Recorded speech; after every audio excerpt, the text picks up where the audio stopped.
la diabetes tipo 1 también se puede presentar en adultos jóvenes. Exactamente un punto de corte no lo tenemos a ciencia cierta, pero sí es cierto que personas de 20, 25, incluso tal vez 30 años pueden llegar a tener una diabetes tipo 1, pero es lo menos común. Los picos de presentación de diabetes tipo 1 son alrededor de los 5 o 6 años y después en la adolescencia, ¿no? 12, 13, 14 años son los principales picos de presentación de una diabetes tipo 1. Y la diabetes tipo 2, la verdad es que hay mucha evidencia de que ya se presenta en niños. Después de los 90, incrementó de forma de miedo, ¿no? Porque solamente de 100 niños que los endocrinólogos pediatras tenemos o atendemos con diabetes, solo 2% eran la tipo 2, la del adulto, ¿no? Pero a partir de los 90 fue incrementando, de tal forma que en diversas poblaciones tú puedes ver hasta 8% o incluso la máxima 45%.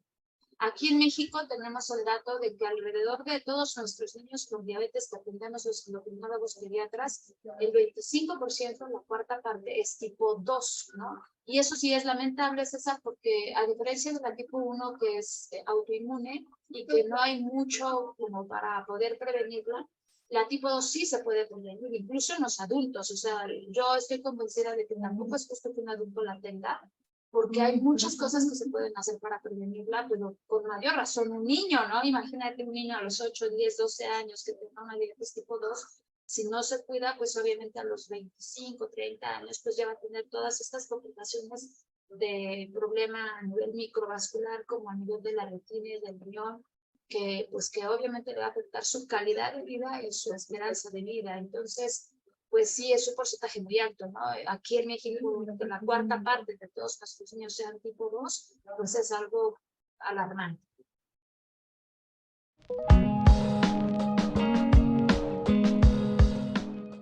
En realidad, la diabetes, cualquier tipo, es multifactorial, ¿no? Son muchas las cuestiones. La única que es hereditaria, así 100%, es la tipo MODY. Pero la tipo MODY pertenece al tercer grupo de las diabetes en las que sí hay una causa identificada, que pues ya hemos explicado en otras ocasiones, que es cuando, por ejemplo, hay un traumatismo abdominal que daña al páncreas, hay una hemorragia masiva y se mueren las células del páncreas, pues la persona ya queda con una diabetes, pero ahí hay una causa, ¿no? Que lo explica perfectamente en qué momento la persona se hace con diabetes, ¿no? Porque hubo el accidente o porque hubo una alteración genética puntual y en específica, como son estos tipos de diabetes que son MODY, ¿no? Pero es la única que es 100% hereditaria como tal, ¿no? O genética como tal. Los otros grupos de diabetes, en especial la tipo 2, siempre son multifactoriales. ¿Esto qué quiere decir? Que obviamente sí incluye de alguna manera aspectos de antecedentes familiares como lo ambiental. Pero la verdad es que en recientes publicaciones sí se ha visto que prácticamente el 70-80% de la diabetes tipo 2 se explica más por la cuestión ambiental, y solo un 20-30% por cuestiones de polimorfismos genéticos que se conjuntan y ya le dan una mayor fuerza de presentación a ese diabetes, ¿no? Así que esa pregunta me parece muy relevante, César, porque justo la gente cree que como mi mamá tiene diabetes, mi abuelito tuvo diabetes, yo ya la voy a tener, ¿no? O sea, ya se dan como de condenados de por vida y no es así. O sea, no es que un gen se vaya heredando con otro gen, no. En realidad, sí, si se conjuntan muchas características puntuales de ciertos genes, pero de muchos genes, sería raro, ¿no? Que se combinaran. Las mezclas siempre en cada formación de un ser humano son múltiples, entonces sería raro que se juntaran, pero aún si se juntan, la explicación sería un 20-30%, y el 70-80% restante es porque cómo son programadas las personas en su vida uterina, ¿no? Ahora está súper comprobado científicamente que si la mamá se embaraza con diabetes o que tiene exceso de peso o incluso malos hábitos y gana mucho peso durante el embarazo, va a marcar a su hijo para que pronto tenga una diabetes. Entonces, se van sumando muchos aspectos, pero digamos que lo que la Asociación Americana de Diabetes incluso ha publicado es que el factor detonante para una diabetes tipo 2 es que padezcamos adiposidad. si tenemos obesidad o sobrepeso las personas, el riesgo de que tengamos diabetes es muy alto. O sea, por sí solo tener adiposidad es una enfermedad crónica, no nada más un factor de riesgo. Pero digamos que ya el que ya padezcamos de sobrepeso o de obesidad nos va a poner en riesgo, en un alto riesgo de llegar a desarrollar diabetes. Y obviamente si se suman otros factores, que el principal sería tener mamá con diabetes. Que nuestra mamá tenga diabetes o haya tenido diabetes en el embarazo, nos aumenta muchísimo el riesgo. Incluso tenemos pacientes que aún con un peso normal, si nacieron de mamás con diabetes en el embarazo o que tienen diabetes de forma temprana, pues el riesgo de ellos sí es alto, ¿no? Pero se va sumando si aparte tienen adiposidad los años. Y si aparte somos grupos raciales de riesgo, que prácticamente somos todos los grupos raciales excepto los caucásicos, si tenemos ya características de resistencia a la insulina como la acantosis, esta coloración oscura en el cuello, en axilas, en entrepiernas, presión arterial alta, colesterol alto, si se nació por vía cesárea y si no se recibió seno materno, son muchos factores que se van sumando, ¿no? El hecho de que también sean niños macrosómicos de 4 kilos o más, o que sean pequeños para la edad gestacional, también los pone en mayor riesgo, ¿no? Pero digamos que, aunque todos esos factores se suman y a ciencia cierta cada persona es diferente, sería difícil aventurarnos en decir qué porcentaje específico tiene cada uno de estos aspectos. Lo que sí hemos visto en la experiencia es que el hecho de que tengan adiposidad, obesidad y sobrepeso y que tengan mamá con diabetes, o que la mamá cursó con diabetes en el embarazo, es como lo más fuerte para que un niño, siendo un niño, tenga diabetes. Tipo 2, ¿no?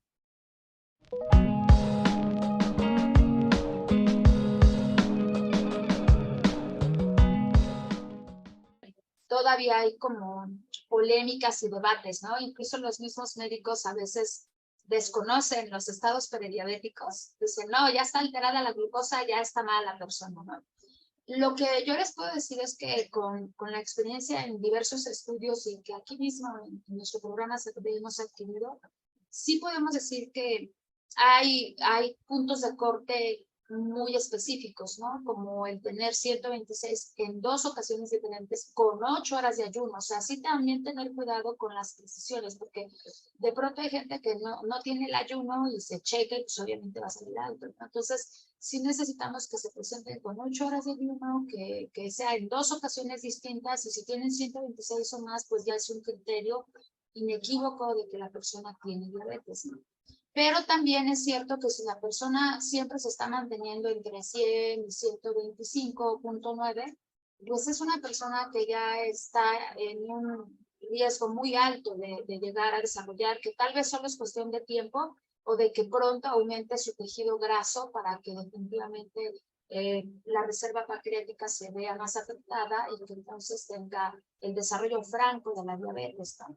Y también hemos visto, la verdad es que cada persona es un mundo, por eso es que todavía los médicos existimos y no se soluciona con una computadora, ¿no? Las cosas, porque también hemos visto gente que incluso nos ha llegado con 130, 150 de glucosa, pero se asustan tanto que mejoran inmediatamente su dieta, hacen ejercicio, bajan de peso y ya después, aunque les hagas curva, no te salen con una diabetes franca, ¿no? O con un estado prediabético. Entonces, y es variable, porque hay gente que aunque se empieza a cuidar, pues sí, a veces ya, aunque se cuide, a lo mejor ya fue muy tarde el cuidado y sí va a salir alterado, ¿no? Pero yo sí le diría a esta persona que lo ideal es que si ya está manteniendo valores de glucosa fuera de lo normal, porque lo normal, recordemos, es de 70 a 99 miligramos por decilitro en ayuno, ¿no? Entonces, si ya está con cifras fuera de lo normal, definitivamente si reúne algunos de los factores de riesgo que mencioné hace rato, pues a lo mejor hasta es candidata a esa persona a hacerle una curva de tolerancia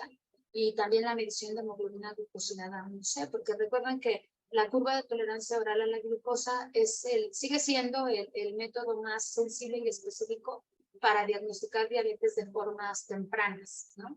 Entonces, porque es cierto que hay mucha gente que incluso puede tener 100, 90, ¿no? Que es normal totalmente en ayuno, pero a las 2 horas que se les da el estímulo con glucosa ya salen en 200 o 300, ¿no? Que sería un diagnóstico inequívoco de diabetes. Entonces, sí es importante que la gente, incluso, fíjense, yo te puedo decir, César, que cuando estuvimos en Estados Unidos en el Studio Today, algunos de los niños adolescentes que veíamos con diabetes tipo 2, sí tuvieron el antecedente de que de recién nacidos tuvieron hiperglucemia, que por alguna razón los monitorizaron y les midieron su glucosa. Entonces, obviamente eso te habla de que aguas con este niño, hay que quitarle todos los factores de riesgo que puedan contribuir, pero claro, a la mamá no le advirtieron nada, pero evidentemente era importante que ya con ese SOS de que ya es la glucosa está alta en un recién nacido, pues lo tenías que vigilar, que no subiera de peso, etcétera, para que no llegara a desarrollar diabetes, ¿no? Y esta chiquita, adolescente que te platico, pues la desarrolló, pero ese antecedente fue importante, ¿no? Y así cualquier persona, de pronto hay personas que están hospitalizadas por alguna infección muy grave o algún traumatismo, alguna cirugía, y se les sube la glucosa. Es por la situación de estrés, pero ya después se te baja. Y sí se baja, pero el hecho de que ya se haya subido, obviamente indica que son personas que hay que ver bien cómo están sus hábitos, su calidad de vida, etcétera, para que los cambies y hay que mejorarlos y pueda retrasar más la aparición de la diabetes.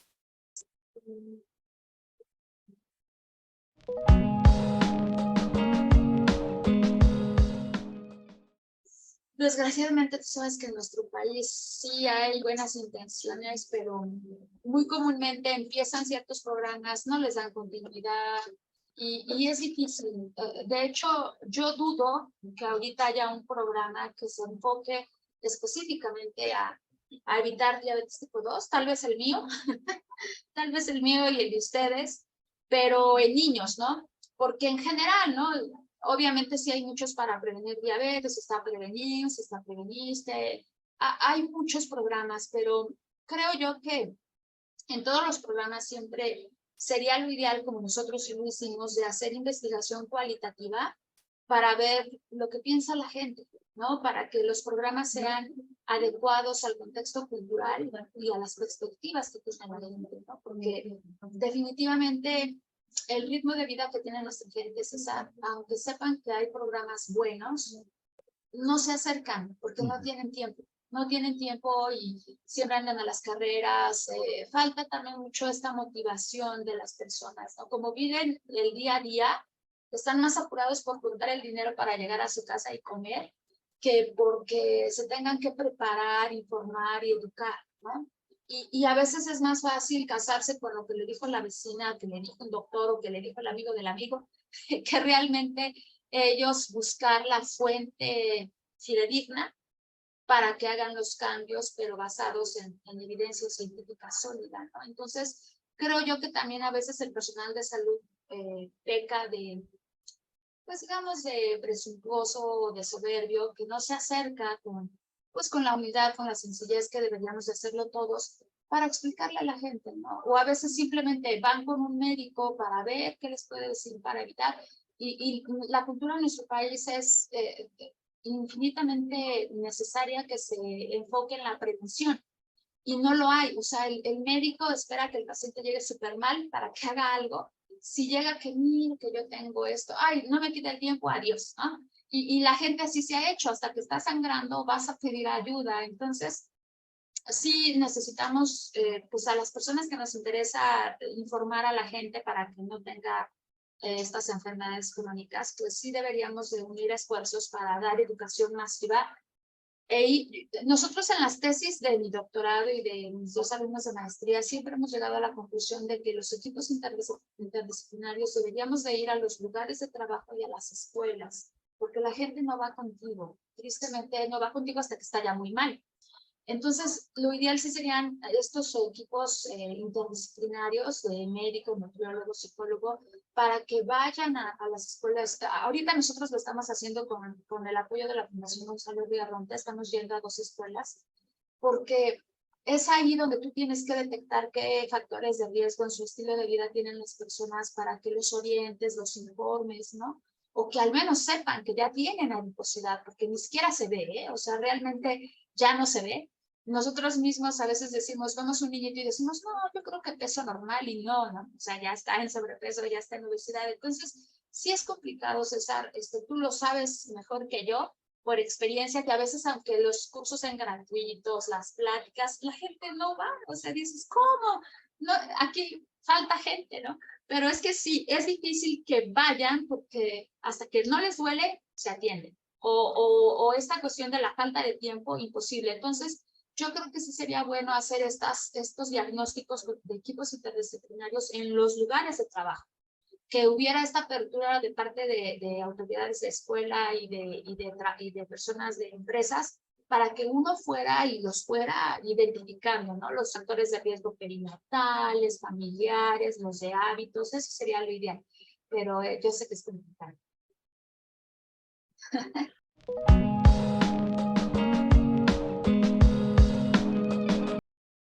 Yo tengo unas preguntas de Criseldo y principalmente creo que es la pregunta de todos, el por qué nos da diabetes, en este caso de tipo 2, y también él quisiera saber por qué se da en jóvenes y en niños o cuáles son como las causas. Bueno, ¿por qué nos da diabetes? Creo que es una pregunta pues, muy profunda, Jaramar. Seguramente tú lo entiendes. De pronto, la gente entra, lo que hemos visto es que la gente de forma muy común entra en cuestión de negación, ¿no? O sea, ¿por qué a mí me pasó la diabetes, no? Si hay gente que tiene más sobrepeso, más problemas, ¿y por qué a mí me pasa?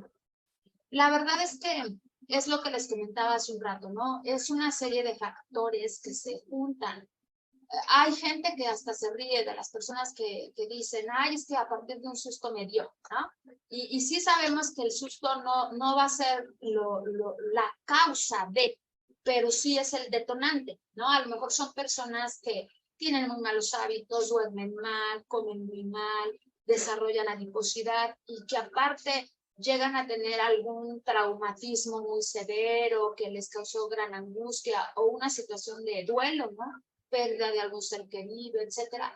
Toda esa carga adrenérgica y de cortisol que hay, pues definitivamente empeora la resistencia a la insulina y finalmente puede desembocar en una diabetes, ¿no? Entonces, yo creo que aquí tocaste una pregunta muy sensible porque hay que decirles a los pacientes que no es castigo divino, ni es que ellos se hayan portado muy mal y que se la merecen, nada que ver, o sea, es cuestión de revisar, ¿no? Es toda la serie de factores que se fueron sumando. Hay gente que también dice, es que yo todo lo hacía bien porque a mí me dio, son los menos, ¿no? Pero que sí hay gente también que aún con un peso normal le puede llegar a dar diabetes, pero probablemente están bajo mucho estrés, probablemente su historia uterina no la conocen y sus mamás estuvieron con mucho estrés o comieron muy mal, etcétera, etcétera. Entonces, como que es difícil discernir en cada individuo qué es el principal detonante, porque además no lo hay.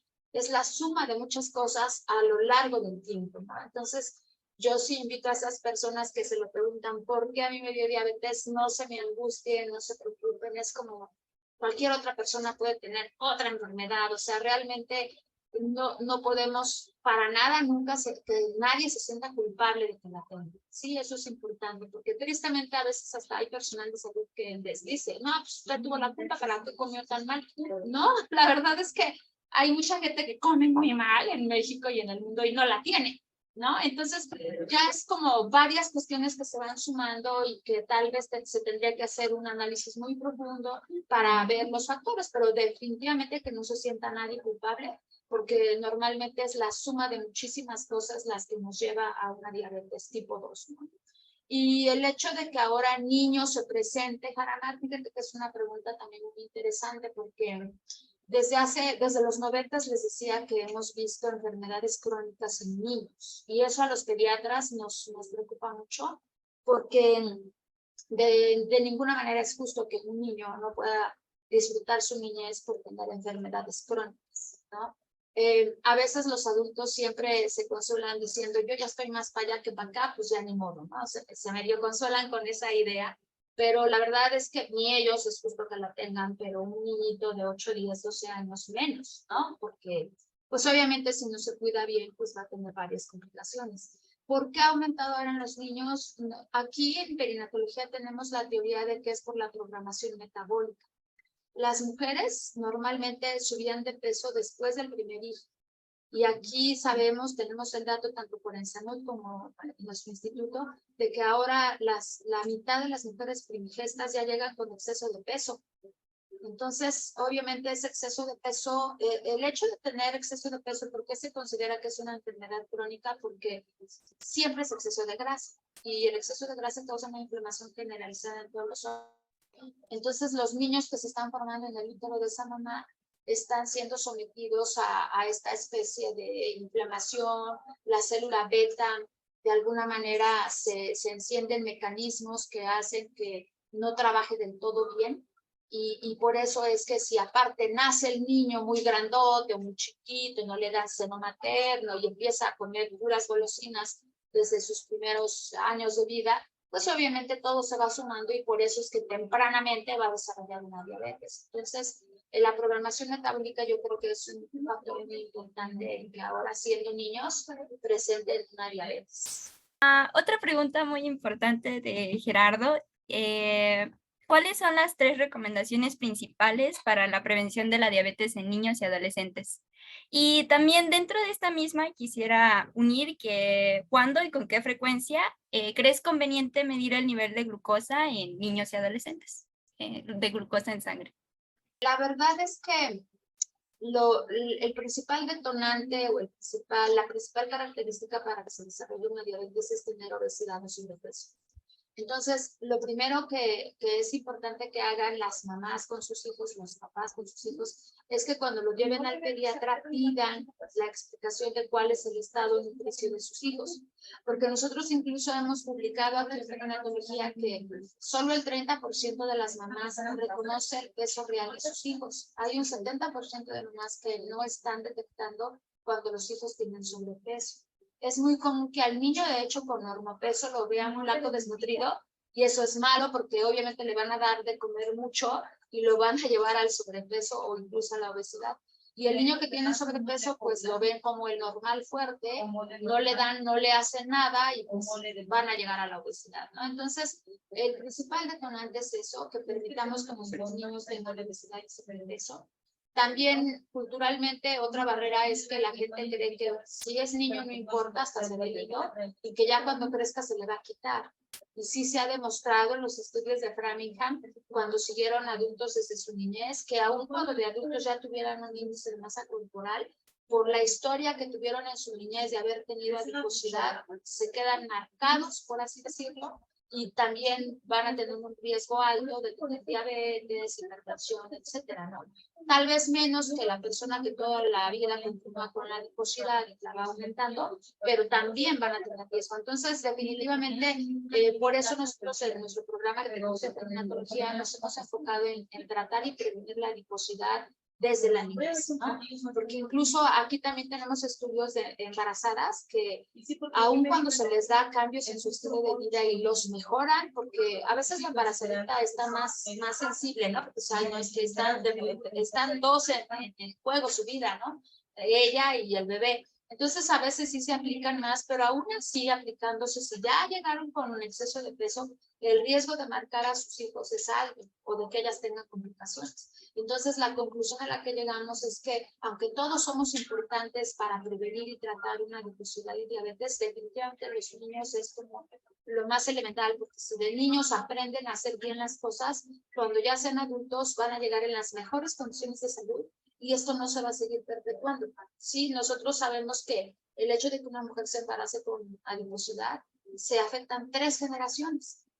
El bebecito que se está formando en su útero y las células sexuales de ese bebecito. Entonces también por eso esta pandemia de la adiposidad ha sido muy complicado evitarla y por eso el primer factor en el que debemos de enfocar nuestras energías es en la adiposidad. Pero yo te diría, Jaramar, algo que tal vez es más importante. Ya cuando tienes satisfacción con adiposidad, también ya estamos llegando tarde. Lo ideal sería ver desde antes en las consultas médicas generales, lo malo es que no hay tiempo, pero ver desde antes cómo son sus hábitos, porque finalmente la presencia de varios hábitos inadecuados conforme pasa el tiempo es lo que te va haciendo que llegues a tener la adiposidad. Entonces, si desde pequeños a las personas se les va viendo cómo comen, los horarios, el sueño, todas esas características de hábitos, un estilo de vida que tienen que ver con un desenlace de adiposidad, seguramente podríamos todavía mejorar más a las personas, ¿no? Evitarles de forma más contundente que tengan la adiposidad, porque ya llegar a atender a alguien con adiposidad es ya llegar tarde. Lo primero es ver desde su primer consulta médica de atención que empiecen a hacer bien las cosas para que no la desarrollen.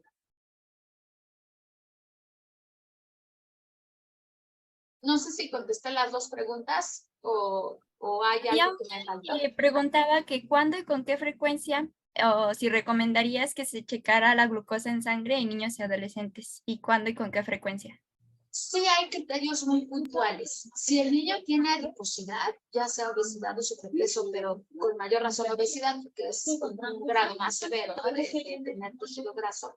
Y si tiene dos o más de las características que comenté, mamás con diabetes o que hayan tenido diabetes en el embarazo, otros familiares que tengan diabetes, grupo racial de riesgo, que somos todos, excepto los caucásicos, o datos de resistencia a la insulina como el colesterol alto, la presión arterial alta, la cantosis, ¿no? Porque de forma indirecta se habla de que ya hay resistencia a la insulina, o el antecedente de que no recibieron ser materno, nacieron por cesárea, nacieron muy grandes, muy pequeñitos o prematuros, pues cualquiera de esos, el tener adiposidad como factor central, más uno o dos de los factores que te acabo de mencionar, sí nos obligaría a hacerle estudios al niño, ¿no? ¿Qué estudios? Pues al menos glucosa, insulina y hemoglobina glicosilada, no sé. Y si tiene un riesgo muy alto el niño, que su adiposidad sea muy importante, que la no sé, ya esté limítrofe, pues incluso hasta curva de tolerancia.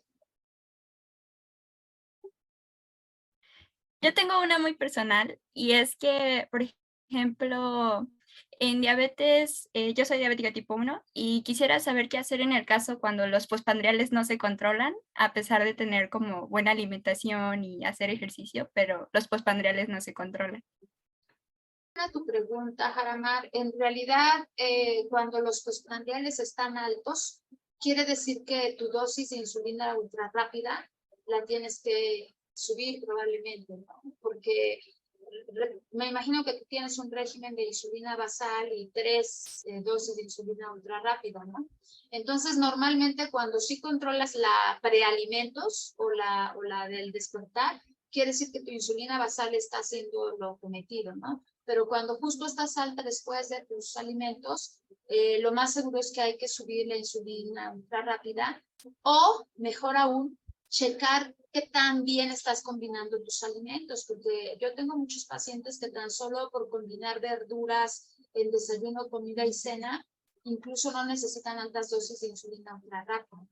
Entonces, o leguminosas que tienen tanta fibra. Entonces, sí, a veces mis pacientes simplemente mejorando las combinaciones de sus alimentos no hacen picos, ¿no? Si en tu caso estás segura que sí cuidas bien la parte de combinación de alimentos y la presencia de verduras, entonces, y aún así no alcanzas a llegar a lo ideal, pues definitivamente hay que subir la insulina ultra rápido, ¿no?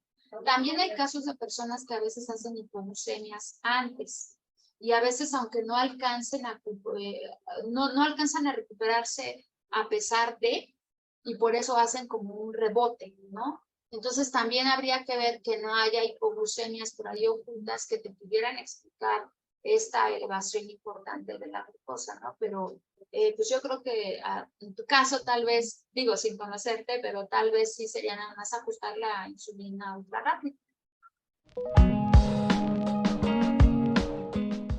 Sí, la verdad es que yo sí quiero decirle a la gente que no se asuste, porque a veces ni siquiera quieren ir para no enterarse que están enfermos, ¿no? Entonces, no se asusten, como decía mi abuelita, el toro con los cuernos. O sea, si ya ahorita escucharon cuáles son los factores de riesgo para desarrollar una diabetes, pues definitivamente hay que estar atentos, hay que hacer los estudios que sean necesarios, porque mientras más tempranamente se diagnostique una diabetes, mejor les va a ir a las personas. Hay estudios que demuestran que si desde el principio están bien controlados, van a lograr preservar todavía función de su páncreas, de su célula beta, y no les va a ir mal.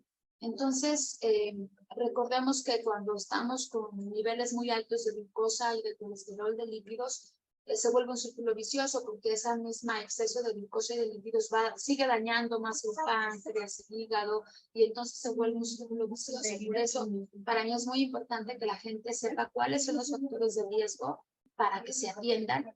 Y de forma temprana más vale saber que se tiene la enfermedad y atenderla, ¿no? No usar este mecanismo de la negación, que es lo más común. No, este doctor está loco, ¿cómo voy a tener diabetes si no tengo ninguna molestia?